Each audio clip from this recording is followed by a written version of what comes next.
Students, मैं doctor Gauri Bhatnagar Sanskrit tutorials में आपका स्वागत है। पिछले वीडियो में हम संधियों के विषय में पढ़ रहे थे, जिसमें हमने स्वर संधि के विषय में पढ़ा था। अब हम पढ़ेंगे व्यंजन संधि।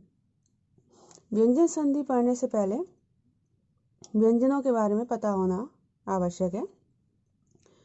व्यंजन अर्थात एक तो स्वर हो गए, जो कि आपको पता ही है, आ से लेकर यहाँ तक स्वर है। इसके अलावा व्यंजन है। जो व्यंजन है उनमें आपको संधि में आगे पढ़ेंगे, जैसे क वर्ग, चा वर्ग, टा वर्ग, ता वर्ग, प वर्ग। तो का वर्ग मीन्स का में का खा गा खा आ, ये 5 व्यंजन जो का वर्ग में आते हैं। चा वर्ग में चा छा जा जा उआ, टा वर्ग में टा ठा डा ढा आणा, ता वर्ग में ता था दा धा ना, पा वर्ग में पा फा बा माँ। इसके अलावा जो व्यंजन है वो है या, रा, लावा, शा, शा, सा और हा। ये संस्कृत वर्णमाला के व्यंजन है। जो क्षत्रज्ञ हैं वो संस्कृत वर्णमाला के व्यंजनों में नहीं आते, क्योंकि वो संयुक्त अक्षर कहलाते हैं, इसलिए इसमें हा तक ही आते हैं।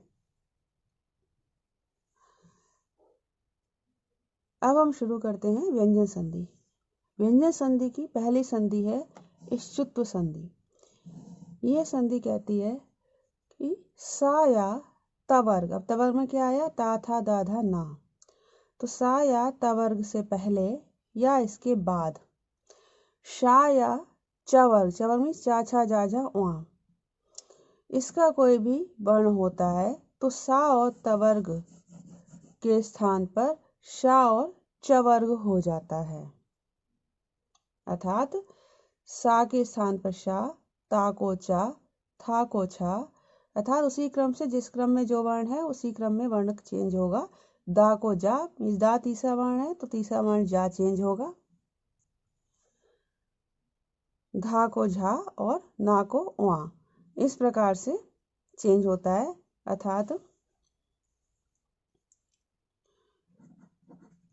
सा और तवर्ग है तो इसके पहले या इसके बाद शा या चवर्ग आता है,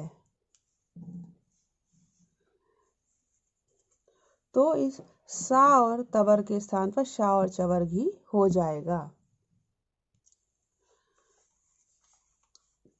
इसको हम इन उदाहरणों से समझेंगे। शब्द है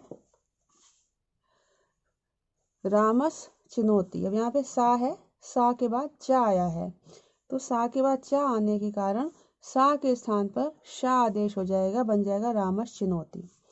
इसी प्रकार हरीश शेते, सा के बाद शा आया है तो सा को शा हो जाएगा हरीश शेते। दुष्चरित्र, अभी सा के बाद चा आया है, बन गया सा को शा, दुष्चरित्र।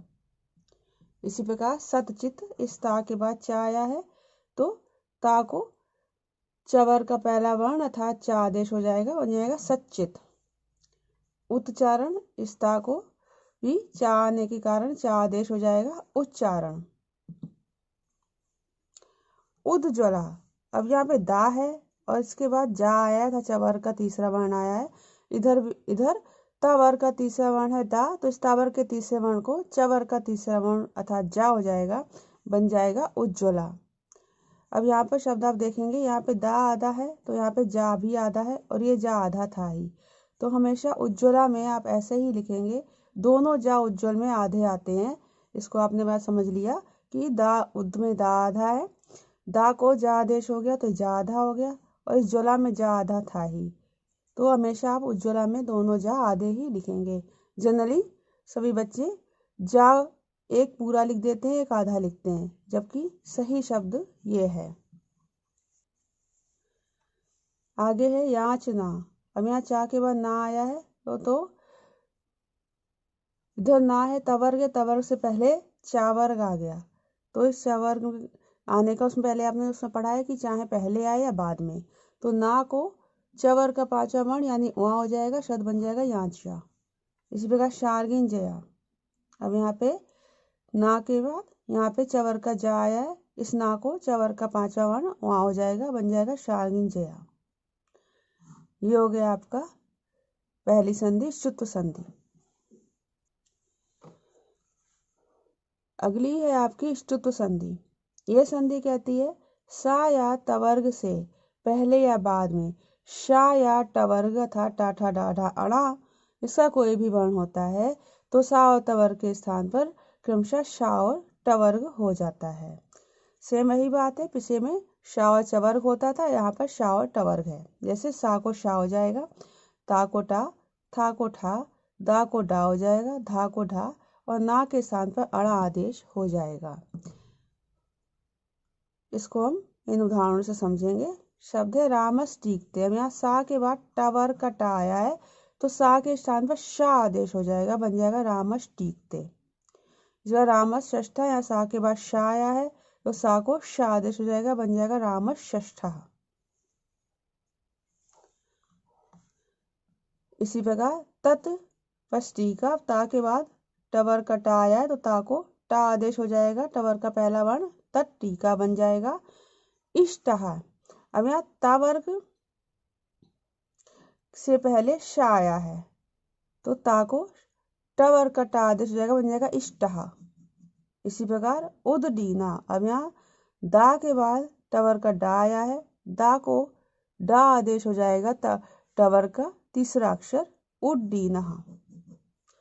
इसी प्रकार यहाँ देखें अधिष्ठाता, अब यहाँ था है तवर्ग का, इस था से पहले यहाँ पर शा आया है तो इस था को टवर्ग का दूसरा वर्ण ठा हो जाएगा, क्योंकि था जो है वो तवर्ग का दूसरा वर्ण है तो टवर्ग का दूसरा वर्ण ठा हो जाएगा, अधिष्ठाता बनेगा।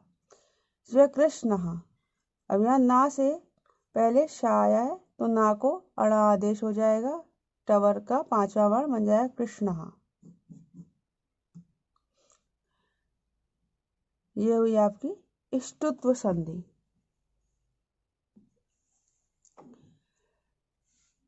अगली है आपकी जशत्व संधि। उसमें दो नियम है। पहला नियम क्या है? पहला नियम कहता है यदि पहले पद में, पूर्व पद में का चा टा ता पा हो और इसके बाद कोई स्वर हो या फिर झल प्रत्याहार। झल प्रत्याहार में क्या आएंगे?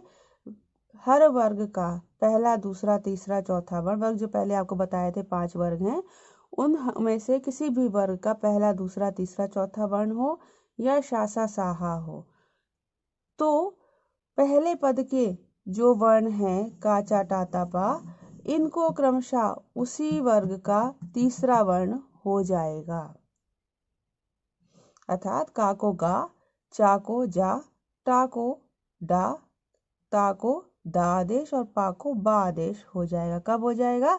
जब इनके बाद कोई स्वर आए या फिर वर्ग का पहला दूसरा तीसरा चौथा वर्ण आए या शासा साहा में से कोई वर्ण आए तो इनमें इनके स्थान पर तीसरा वर्ण हो जाएगा। इसको हम उदाहरण से समझेंगे। जैसे वाक प्लस ईशा। अब यहाँ का है, का के बाद स्वर है ई तो का को इसी वर्ग का तीसरा वर्ण हो जाएगा, वाग बनेगा वाग ईशा। इसी प्रकार दिक गजा, का के बाद गा है अर्थात का वर्ग के बाद वर्ग का तीसरा वर्ण है गा तो का के स्थान पर गा हो जाएगा, बन जाएगा दिग्गजा। वाग जालम, का के बाद जा अर्थात वर्ग का तीसरा वर्ण है तो का के स्थान पर इसी का तीसरा वर्ण गा हो जाएगा, बन जाएगा वाग जालम। दिक अंबराव, का के बाद यहाँ पर स्वर है आ है तो का के स्थान पर इसी का तीसरा वर्ण गा हो जाएगा, बन जाएगा दिगंबरा। अच आदि, अब यहाँ चा के बाद आ था स्वर है तो चा के स्थान पर इसी का तीसरा वर्ण जा हो जाएगा, बनेगा अजादि।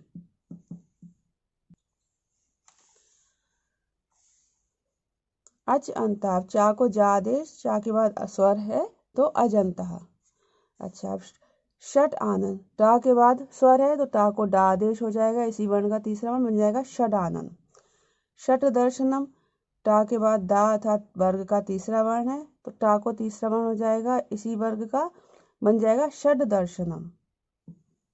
इसी प्रकार जगत ईशा, ता के बाद स्वर है तो ता को इसी वर्ग का तीसरा वर्ण हो जाएगा, दा हो जाएगा, बन जाएगा जगदीशा। दा को ई मिल जाएगा जगदीशा।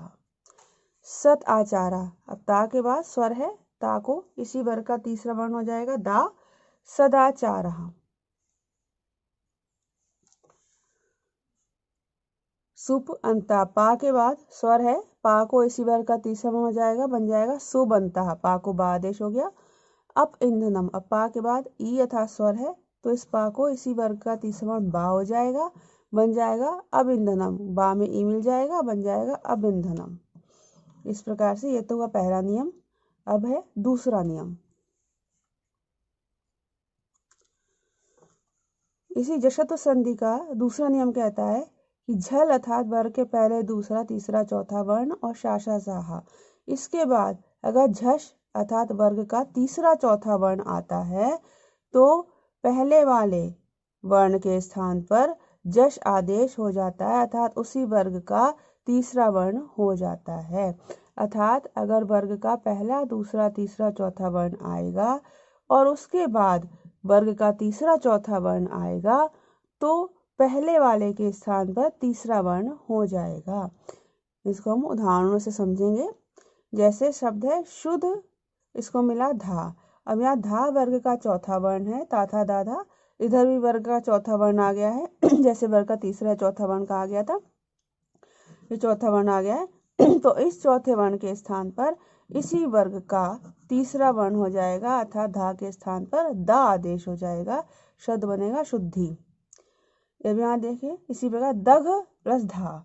अब यहाँ वर्ग का चौथा वर्ण है इधर भी वर्ग का चौथा वर्ण है, तो इस वर्ग के चौथे वर्ण के बाद वर्ग का अगला चौथा वर्ण आया है, तो इस घा के स्थान पर इसी वर्ग का तीसरा वर्ण हो जाएगा। घा किसमें आता है? का वर्ग में, तो उसका तीसरा वर्ण क्या है? गा। तो इस घा के स्थान पर जाएगा गा, बन जाएगा दग्धा। इसी प्रकार अब यहाँ लब है वर्ग का चौथा वर्ण, इधर भी वर्ग का चौथा वर्ण है, तो इसके स्थान पर इसी वर्ग का तीसरा वर्ण हो जाएगा, अर्थात पा वर्ग का तीसरा वर्ण पा फा बा आदेश हो जाएगा, बन जाएगा लब्धा। अब जैसे आरभ प्लस धम, अब यहाँ भा चौथा वर्ण है, इसके बाद चौथा वर्ण है, तो इस भा को पा वर्ग में है तो पा वर्ग का तीसरा वर्ण हो जाएगा बा, बन जाएगा आरब्धम। यहाँ पे भी इसी प्रकार होगा, शुभधा, भा को बा हो जाएगा, बन जाएगा शुभधा। अब दुख और धा है, तो यह घा को इसी वर्ग का तीसरा वर्ण अर्थात गा हो जाएगा, बन जाएगा दुग्धम। इस प्रकार से ये आपकी है जशत्व संधि।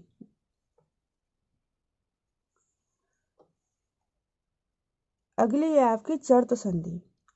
ये संधि कहती है कि झल अर्थात वर्ग के पहले, दूसरे, तीसरे, चौथे वर्ण और शाशा सहा के बाद खर अर्थात वर्ग का पहला, दूसरा वर्ण आता है, ऐसा सहा आता है, तो इस झल को चर आदेश हो जाता है। चर मीन्स अपने ही वर्ग का पहला वर्ण हो जाएगा, अर्थात वर्ग का अगर पहला, दूसरा, तीसरा, चौथा वर्ण आता है और उसके बाद वर्ग का पहला या दूसरा वर्ण होता है तो पहले वाले को उसी वर्ग का पहला वर्ण हो जाता है, भले ही वो किसी कोई भी वर्ण हो। इसको हम उदाहरणों से समझेंगे। जैसे शब्द है दिग्पाल। अब यहाँ गा वर्ग का तीसरा वर्ण है और इसके बाद वर्ग का पहला वर्ण अर्थात पा वर्ग का पहला वर्ण पा आया है, तो इस गा के स्थान पर इसी वर्ग का वर्ग का पहला वर्ण अर्थात का हो जाएगा, बन जाएगा दिक्पाला। अब यहाँ पे वर्ग का तीसरा वर्ण है, तवर का दा है और इधर पवर का पहला वर्ण है, तो इस दा के स्थान पर तवर का पहला वर्ण अर्थात ता हो जाएगा, शब्द बनेगा उत्पन्ना। इसी प्रकार अब यहाँ उदसाह, दा के बाद सा आया है, तो इस दा के स्थान पर इसी वर्ग का पहला वर्ण हो जाएगा, बन जाएगा उत्साह। युत्सते, अब यहाँ धा वर्ग का चौथा वर्ण है, इसके बाद सा आया है, तो इस धा के स्थान पर इसी वर्ग का ता वर्ग का पहला वर्ण ता हो जाएगा, बन जाएगा युत्सते। इसी प्रकार ककुप प्लस सु, अब भा जो वर्ग का चौथा वर्ण है पा वर्ग का, इसके बाद सा आया है, तो इसको वर्ग का पहला वर्ण था पा हो जाएगा, बन जाएगा ककुपसु। अब यहाँ तद परा, अब यहाँ दा वर्ग का तीसरा वर्ण है, तवर का इधर पवर का पहला वर्ण आ गया है, तो इस दा को तवर का पहला वर्ण अर्थात ता हो जाएगा, बन जाएगा तत्परः। इस वीडियो में इतना ही। बाकी व्यंजन संधि हम अगले वीडियो में पढ़ेंगे। साथ बने रहने के लिए धन्यवाद।